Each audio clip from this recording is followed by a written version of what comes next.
भारत आस्था का देश, भारत धर्म का देश, भारत विश्वास का देश, और विश्वास ऐसा कि कण कण में शिव समाये हुए हैं। जी हाँ, इस वक्त हम मौजूद हैं सीधी शहर के ऐसे ही शिव मंदिर में जिसके बारे में मान्यता है कि ये मंदिर 100 वर्षों पुराना नहीं, 500 वर्षों पुराना नहीं, बल्कि ये मंदिर हजारों वर्षों पुराना है।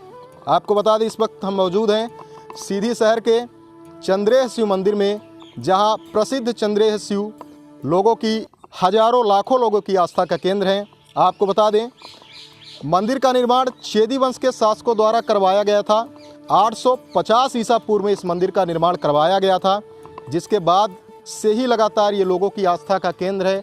आपको बता दें, 1000 वर्षों से ज़्यादा का समय बीत चुका है, लेकिन अभी भी मंदिर के प्रति जो लोगों की आस्था है और जो यहाँ की कारीगरी है, वह भी लोगों के लिए अभूत पहेली बनी हुई है।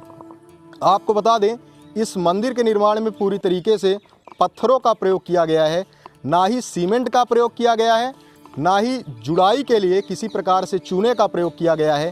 केवल पत्थरों से इस मंदिर को तराशा गया है, और तराशा भी ऐसा गया है कि हजारों वर्षों बीतने के बाद भी ये मंदिर जैसा का तैसा खड़ा है।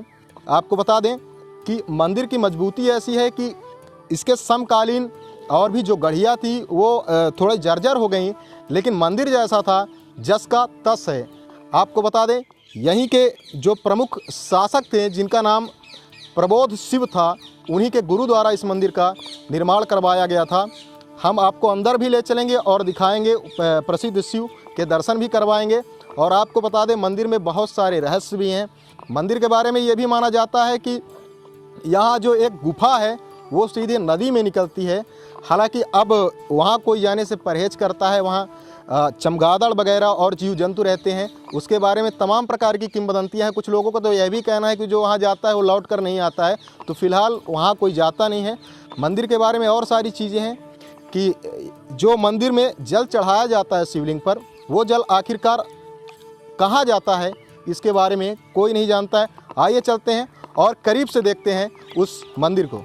इस प्रकार से इसकी कारीगरी की गई है, देख सकते हैं ये पत्थर हैं और कैसे इसका पूरा निर्माण कार्य किया गया है।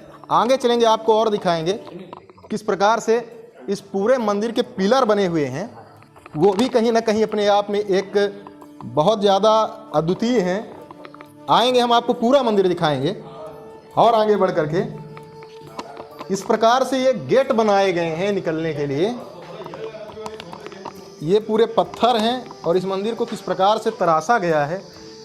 ये पूरे पिलर पत्थरों से बनाए गए हैं और कैसी कलाकृति है कि हजारों वर्षों बाद भी ये जो मंदिर है पूरी तरीके से सुरक्षित है।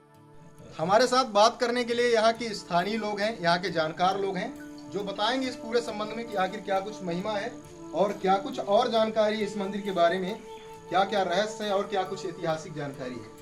बहुत पुराना मंदिर है, हजारों वर्षों पुराना मंदिर है, लोगों की आस्था तमाम प्रकार की जुड़ी हुई है। आप लोग कहीं ना कहीं स्थानीय जन हैं, क्या कुछ जानकारियां हैं इस संबंध में? जी, जो कुछ भी जानकारियां हैं तो मैं आपको बता रहा हूँ जो मेरी जानकारी में है, जो यहाँ से लगभग सब लोग आपको बताएंगे।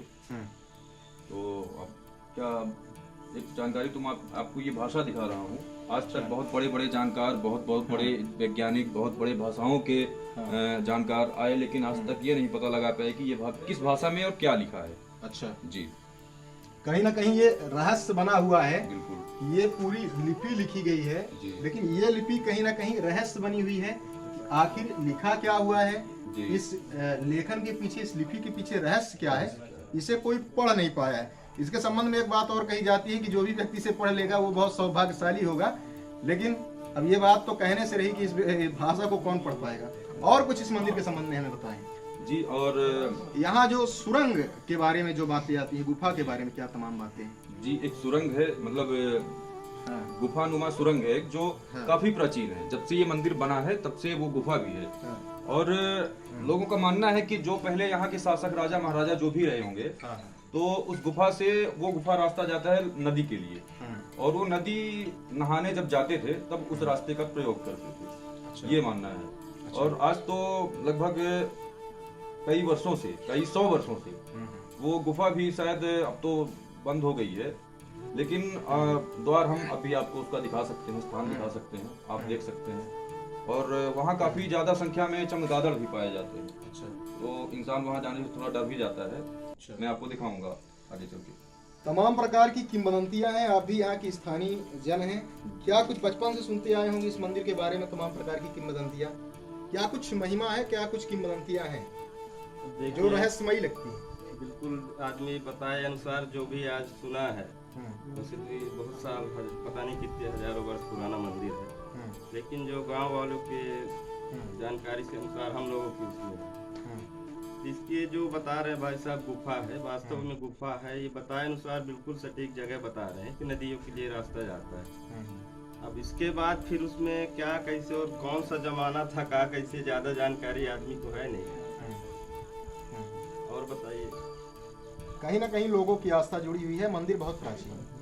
हाँ बिल्कुल, मंदिर तो ये बहुत पुराना प्राचीन मंदिर है। हाँ। और आप देख भी पाएंगे जो मूर्तियाँ वगैरह, लोगों का ऐसा कहना है कि ये औरंगजेब के जमाने में मूर्तियाँ तुड़वाई गई थी। अच्छा, ये जो है ये मूर्ति है, आप देख सकेंगे। ऐसा लोगों को कहना है। बताई हुई बात के अनुसार हम लोग भी ये जानकारी जान रहे हैं जी। कहीं ना कहीं जो कलाकृति बनी हुई है वो अभी भी अद्वितीय है। जैसे पत्थरों का प्रयोग हुआ है, बिना किसी सीमेंट के, बिना किसी चूने के, इन पत्थरों को कैसे तराशा गया है, किस प्रकार से कलाकृति से पूरा निर्माण कार्य किया गया है, वो अपने आप में कहीं ना कहीं अद्वितीय है। आइए हम आपको ले चलते हैं जहाँ उस कुंड के पास, जिसके बारे में माना जाता है कि शिव को स्नान कराने के बाद वो पानी उस कुंड में जाता है, और उस कुंड के बाद वो पानी कहाँ जाता है इसके बारे में कोई नहीं जानता। आइए हम आपको दर्शन कराते हैं उस कुंड के। इस वक्त हम मौजूद हैं उस रहस्यमयी कुंड में, चंद्रेय मंदिर के, जिसके बारे में माना जाता है कि जो स्नान कराया जाता है भोलेनाथ को, वो पानी यहाँ आता है और यहाँ से कहाँ जाता है उसके बारे में कोई नहीं जानता। लेकिन हम आपको दिखाना चाहेंगे ऊपर ये चारों और हमारे इतने चमगादड़ हैं, यहाँ पचासों और सैकड़ों की संख्या में चमगादड़ हैं जो ऊपर बैठे हुए हैं। हम दिखाना चाहेंगे आपको, चमगादड़ों से पूरा भरा हुआ है पूरा इसका छत, और ये चमगादड़ निकलकर इस कुंड में जा रहे हैं। तो कहीं ना कहीं अब लोग आने में यहाँ गुरेज भी करते हैं, चूंकि चमगादड़ों का बसेरा है यहाँ। लेकिन दिखाना चाहेंगे ये वो कुंड है, ये वो रहस्यमयी कुंड है जिसके बारे में ये माना जाता है कि जो स्नान करवाया जाता है, जलाभिषेक किया जाता है, उसका पानी इस कुंड में जाता है। और ये कुंड, आखिर वो पानी इस कुंड में जाकर के कहाँ निकलता है उसके बारे में कोई एक पुख्ता चीजें नहीं कहा जा सकती है। ये कुंड कितना गहरा है, ये कुंड कहाँ खुलता है, इस कुंड का पानी कहाँ जाता है, ये अपने आप में अद्वितीय रहस्य बना हुआ है। आइए हम आपको और बाहर की कुछ चीजें दिखाते हैं। जिस हिसाब से इसका विकास एक पर्यटन के रूप में, एक पर्यटक स्थल के रूप में होना था, उस हिसाब से आखिर इसका विकास क्यों नहीं हो पाया है, तमाम बातें करेंगे। हमारे साथ समाज सेवी और राजनेता विवेक पांडे जी भी मौजूद हैं, उनसे हम जानेंगे कि आखिर क्या कुछ कमियां रह गई। अगर कमियों की बात करें तो आप तो स्थिति देख ही रहे हैं, मौजूद हैं हम जहाँ पे, और जिस प्रकार से एक पर्यटक स्थल, हमारे सीधी जिले की धरोहर जिसे माना जाए तो चंद्रेय मंदिर, और एक ऐसा पर्यटक स्थल कि यहाँ हजारों की तादाद में मेले के दौरान मेला भी लगता है।